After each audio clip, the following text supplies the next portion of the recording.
La genealogía de la moral, por Friedrich Nietzsche, 73, Tratado tercero. ¿Qué significan los ideales ascéticos? 23. El ideal ascético ha corrompido no solo la salud y el gusto, sino también una tercera y una cuarta y una quinta y una sexta cosa. Me guardaré de decir cuántas. ¿Cuándo acabaría? Lo que aquí pretendo poner de manifiesto no es lo que ese ideal ha realizado, sino más bien única y exclusivamente lo que significa, lo que deja adivinar, lo que se oculta detrás de él, debajo de él, dentro de él, aquello de lo cual es la expresión, aquello de lo cual él es la expresión superficial, oscura, sobrecargada de interrogaciones y de malentendidos. El no escatimar a mis lectores una mirada a lo monstruoso de sus efectos, también de sus efectos funestos, ha podido permitírseme solo en orden a esta finalidad, a saber, la de prepararlos para el último y más terrible aspecto que posee para mí la pregunta por el significado de aquel ideal. ¿Qué significa justamente el poder de ese ideal? ¿Lo monstruoso de su poder? ¿Por qué se le ha cedido terreno en esa medida? ¿Por qué no se le ha opuesto más bien resistencia? El ideal ascético expresa una voluntad. ¿Dónde está la voluntad contraria en la que se expresaría un ideal contrario? El ideal ascético tiene una meta, y esta es lo suficientemente universal como para que, comparados con ella, todos los demás intereses de la existencia humana parezcan mezquinos y estrechos.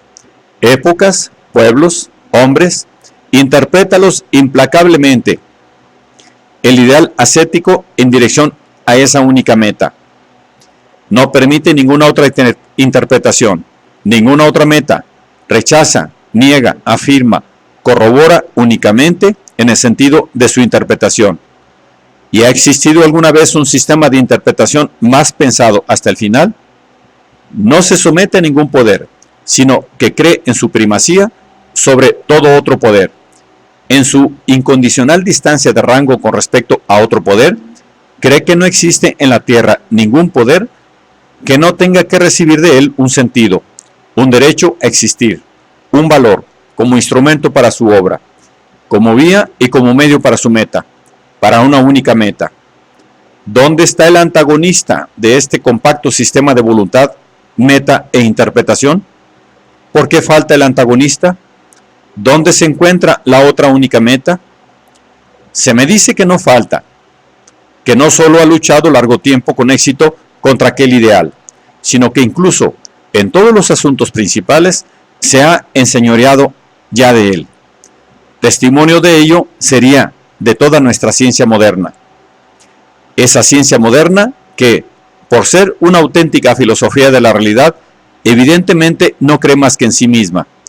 Evidentemente tiene el coraje de ser ella misma, la voluntad de ser ella misma.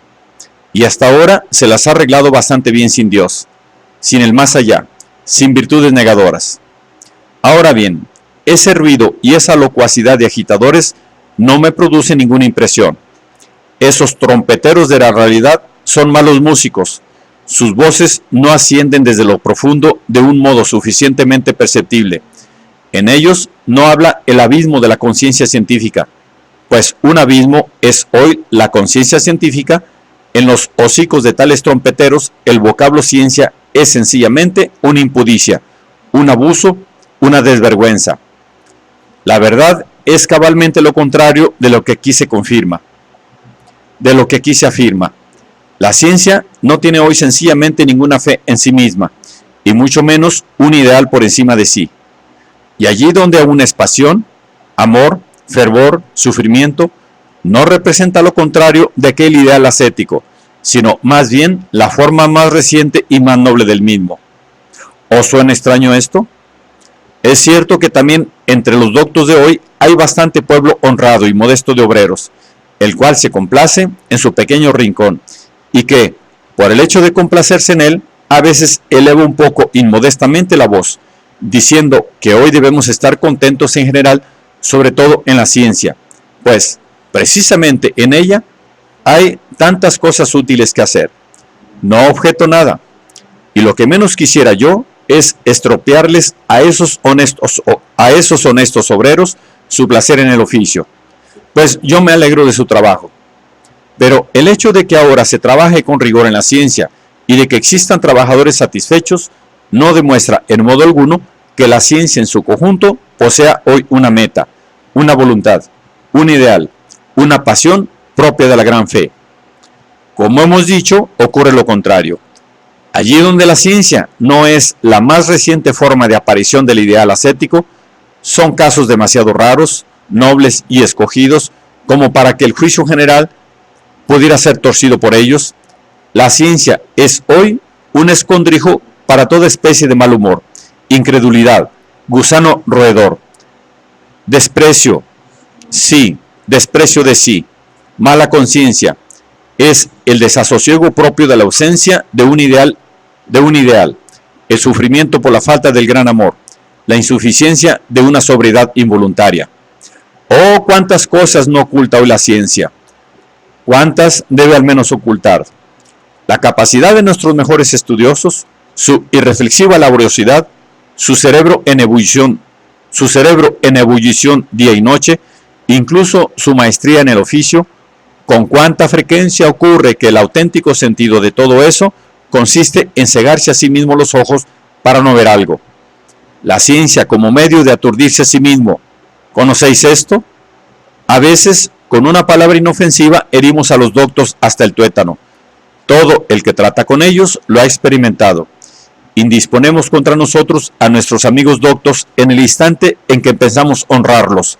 Los sacamos de sus casillas meramente porque fuimos demasiado burdos para adivinar con quién estamos tratando en realidad. Con seres que sufren y que no quieren confesarse a sí mismos lo que son. Con seres aturdidos e irreflexivos que no temen más que una sola cosa: llegar a cobrar conciencia.